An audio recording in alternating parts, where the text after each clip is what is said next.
Welcome to focus Anantha news. ముందుగా headlines.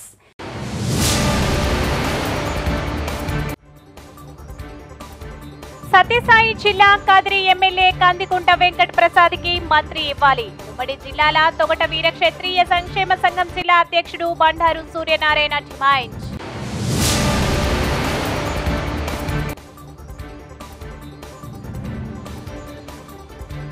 Delhi liquor scam కేసులో కీలక పరిణామం. కవిత అభ్యర్థనకు కోర్టు అంగీకారం. కదిరి ఎమ్మెల్యే కందికుంట వెంకట ప్రసాద్ కు మంత్రి పదవి ఇవ్వాలి. చేనేతల సంక్షేమానికి కొత్త ప్రభుత్వం చొరవ చూపాలి. విలేకరుల సమావేశంలో తొగట వీర క్షత్రియ సంక్షేమ సంఘం జిల్లా అధ్యక్షులు బండారు సూర్యనారాయణ.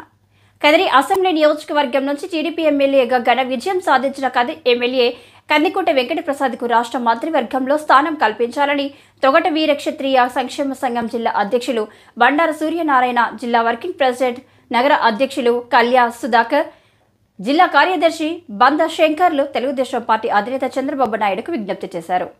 స్థానిక ప్రెస్ క్లబ్ లో ఏర్పాటు చేసిన విలేకరుల సమావేశంలో వారు మాట్లాడారు. చేనేత ముద్దుబిడ్డగా చేనేత కార్మికుల సాధక బాధకాలు సమస్యలపై పూర్తి అవగాహన కలిగి ఉన్న కదిరి ఎమ్మెల్యే కందికుంట వెంకట ప్రసాద్ కు రాష్ట్ర మంత్రివర్గంలో స్థానం కల్పించి చేనేత జౌళి శాఖను కేటాయించాలని విజ్ఞప్తి చేశారు. కదిరి ఎమ్మెల్యే కందికుంట వెంకట ప్రసాద్ కు చేనేత జౌళి శాఖ కేటాయిస్తే రాష్ట్రంలోని 30 లక్షల మంది చేనేతల అభివృద్ధికి తన వంతుగా కృషి చేస్తాడన్నారు. చేనేతల సంక్షేమానికి కొత్త ప్రభుత్వం కూడా చూపినట్లు అవుతుందని చెప్పారు. చేనేత వర్గాల తరపున రాష్ట్ర వ్యాప్తంగా కందికుంట వెంకట ప్రసాద్ ఒకే ఒక్కడు ఎమ్మెల్యేగా గెలుపొందడం జరిగిందన్నారు. కనుక ఆయనకు తప్పకుండా రాష్ట్ర మంత్రివర్గంలో సముచిత స్థానం కల్పించాలని తాము కోరుతున్నామని తెలిపారు. రాష్ట్ర వ్యాప్తంగా వెంకటగిరి, చీరాల, మంగళగిరి, బాపట్ల, పొద్దుటూరు, జమ్మలమడుగు, మదనపల్లి, శ్రీకాళహస్తి, ధర్మవరం తదితర నియోజకవర్గంలో ఉన్న చేనేత కార్మికులందరూ కొత్త ప్రభుత్వాన్ని స్వాగతించారన్నారు. మంగళగిరి నియోజకవర్గంలో చేనేత కార్మికులు 1 లక్ష మందికి పైగా ఉన్నారని, అక్కడ మాజీ మంత్రి నారా లోకేష్ 90,000 మెజార్టీతో విజయం సాధించారన్నారు. అలాగే నందమూరి బాలకృష్ణ గెలిచిన హిందూపూర్లో 30,000 గొప్పగా చేనేత వర్గాలకు సంబంధించి ఓటర్లు ఉన్నారన్నారు. చేనేత వర్గీయులకు న్యాయం జరగాలంటే తప్పకుండా సత్యసాయి జిల్లా కదిరి టీడీపీ ఎమ్మెల్యేగా విజయం సాధించిన కందికుంట వెంకట ప్రసాద్ కు మంత్రివర్గంలో స్థానం కల్పించి చేనేత జౌళి శాఖను కేటాయించి చేనేతలను ఆదుకోవాలని తాము విజ్ఞప్తి చేస్తున్నట్లు తెలిపారు. చేనేతల అభివృద్ధికి, సంక్షేమానికి కొత్త ప్రభుత్వం పాటుపడుతుందన్న ఆశాభావాన్ని ఈ సందర్భంగా వారు వ్యక్తం చేశారు. చేనేతలకు ఎన్నికల మేనిఫెస్టోలో ఇచ్చిన వాగ్దానాలను అన్నిటినీ నెరవేర్చాలని కోరారు. విలేకరుల సమావేశంలో తొగట వీర క్షత్రియ సంక్షేమ సంఘం కడప నగర శాఖ కోశాధికారి టేకూరి సుదర్శన్, వర్కింగ్ ప్రెసిడెంట్ ఉమ్మడిశెట్టి సుబ్రహ్మణ్యం, గౌరవ అధ్యక్షులు పల్లా బాల చౌడన్న, దొండ్ల వెంకటరమణ, ఉపాధ్యక్షులు చౌడం సూర్యనారాయణ, బండి కృష్ణయ్య, బొలిశెట్టి వెంకటస్వామి, బొలిశెట్టి వెంకట సుబ్బయ్య, కోరుకుటి వెంకట సుబ్బన్న, సానా లక్ష్మీనారాయణ, ఆర్గనైజింగ్ సెక్రటరీ పల్లా మురళీకృష్ణ, సంఘం నాయకులు తదితరులు పాల్గొన్నారు.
ఢిల్లీ లిక్కర్ స్కామ్ కేసులో కీలక పరిణామం.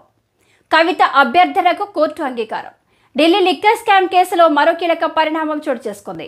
ఈ కేసులో అరెస్ట్ అయి ప్రస్తుతం జ్యుడిషియల్ ఖైదీగా తీహార్ జైల్లో ఉన్న బీఆర్ఎస్ ఎమ్మెల్సీ కవితను కస్టడీకి కోరుతూ నేడు సిబిఐ అధికారులు రౌస్ అవెన్యూ కోర్టును ఆశ్రయించారు. దీంతో మరోసారి కవితకు జ్యుడిషియల్ కస్టడీని పొడిగిస్తూ న్యాయస్థానం తీర్పునిచ్చింది. జూన్ 21 వరకు కవిత కస్టడీని పొడిగించింది. తదుపరి విచారణను జూన్ 21వ తేదీకి కోర్టు వాయిదా వేసింది. అదే రోజున సిబిఐ ఛార్జిషీట్ పరిగణలోకి తీసుకునే అంశంపై రౌస్ అవెన్యూ కోర్టు విచారణ జరపనుంది. సిబిఐ కేసులో కవితపై దాఖలైన ఛార్జిషీట్ను కోర్టు విచారణకు తీసుకుంది. ఈ క్రమంలోనే కవిత చేసిన అభ్యర్థనకు న్యాయస్థానం అంగీకారం తెలిపింది. జైల్లో తాను చదువుకోవడానికి కొత్తగా 9 పుస్తకాలు కావాలని ధర్మాసనాన్ని కవిత కోరింది. కవిత అభ్యర్థనను రౌస్ అవెన్యూ కోర్టు అంగీకరించింది. ఆమెకు కావలసిన పుస్తకాలు అందించాలని అధికారులను కోర్టు ఆదేశించింది. దీంతో కవితకు కొంత ఊరట లభించినట్టయింది. కవితను మార్చి 15న హైదరాబాద్లో ఈడీ అరెస్ట్ చేసిన విషయం తెలిసిందే. కాగా ఇటీవల ఈడీ దాఖలు చేసిన ఛార్జిషీట్ను పరిగణలోకి తీసుకున్న న్యాయస్థానం కవిత జ్యుడిషియల్ కస్టడీని జూలై 3 వరకు పొడిగించింది. అటు కవితతో పాటు మరో 4గురిపై ఈడీ దాఖలు చేసిన సప్లిమెంటరీ ఛార్జిషీట్పై విచారణను రౌస్ ఎవెన్యూ కోర్టు జూలై 3కు వాయిదా వేసింది. కవితతో పాటు మరో 4 నిందితుల పాత్రపై మే 10న ఈడీ దాదాపు 8,000 పేజీలతో అనుబంధ ఛార్జిషీటును ఈడీ దాఖలు చేసింది. ఇందులో ఎమ్మెల్సీ కవిత, గోవలాప్ తరపున ప్రచారం చేసిన 3 ఉద్యోగులు, Chariot Production Media Private Limited Damodar Sharma, Prince Kumar, Chanpreet Singh, India Ahead News channel మాజీ ఉద్యోగి అరవింద్ సింగ్ ను ఛార్జిషీట్లో నిందితులుగా ఈడీ పేర్కొంది. ఈ పిటిషన్ను గత నెల 29న ట్రయల్ కోర్టు పరిగణలోకి తీసుకుంటున్నట్టు వెల్లడించింది. కవితను మార్చి 15న హైదరాబాద్లో ఈడీ అరెస్ట్ చేసిన విషయం తెలిసిందే. కాగా ఇటీవల ఈడీ దాఖలు చేసిన ఛార్జిషీట్ను పరిగణలోకి తీసుకున్న న్యాయస్థానం కవిత జ్యుడిషియల్ కస్టడీని జూలై 3 వరకు పొడిగించింది.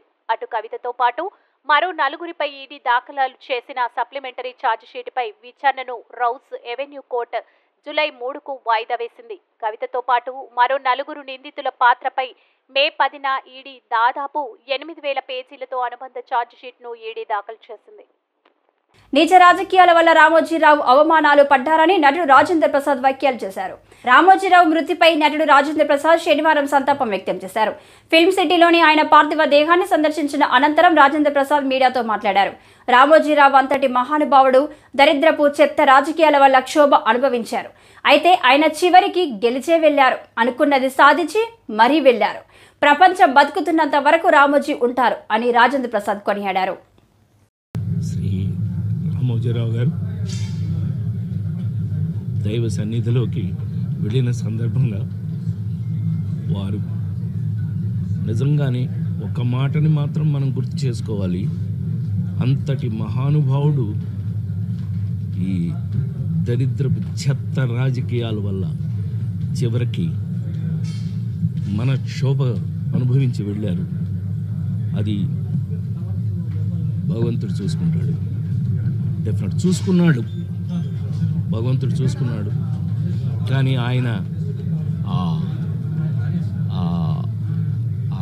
గెలుపు, ఆ నిజ గెలుపుని ఆయన అనుభవించి ఆ సక్సెస్ని ఆయన చూసే వెళ్ళారు. ఆ విషయంలో చాలా చాలా సంతోషం. ఆయన అనుకున్నది సాధించి మరి వెళ్ళారు. వారి మనశ్శాంతి, వారి జీవితంలో వారు ప్రపంచం బతికున్నంత వరకు కొంతమంది బ్రతుకుంటారు. అందులో శ్రీ రామోజీరావు గారు ఒకరు. అది ఒక చరిత్ర.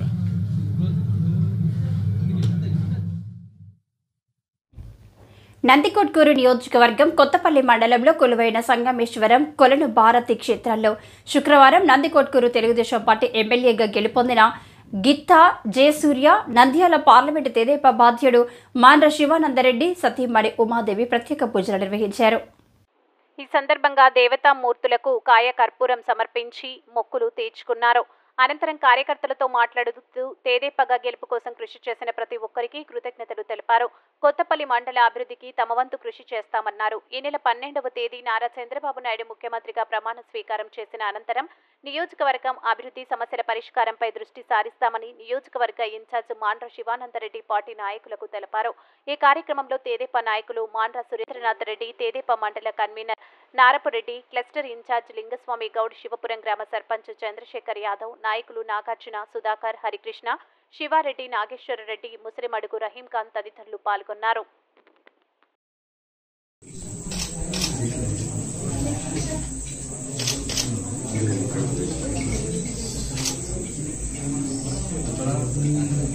ఇక్కడి బయటికి వద్దులే, వాళ్ళు లోపల వచ్చి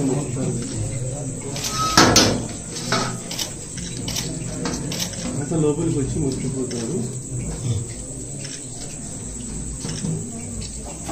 విజయం సాధించి వచ్చిన జయసూర్యకు, శివానందరెడ్డి దంపతులకు సంగమేశ్వర స్వామి ఆశీస్సులు.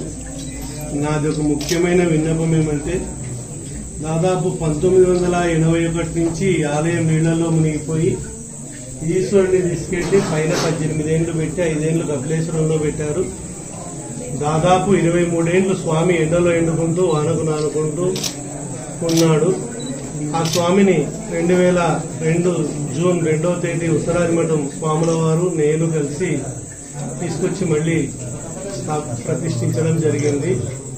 ధర్మరాజుల వారు, పంచపాండవులు, కృష్ణ పరమాత్ముడు, ద్రౌపదీదేవి, ఋషులు తపస్సు చేసుకున్న వాళ్ళంతా ఈ స్థానంలో ఉండి కింద మంచి యంత్రాన్ని ప్రతిష్ఠింపజేసి, కింద బ్రహ్మ ప్రతిష్ఠించిన లింగం ఉంది, ఇక్కడ లింగాన్ని ప్రతిష్ఠించమని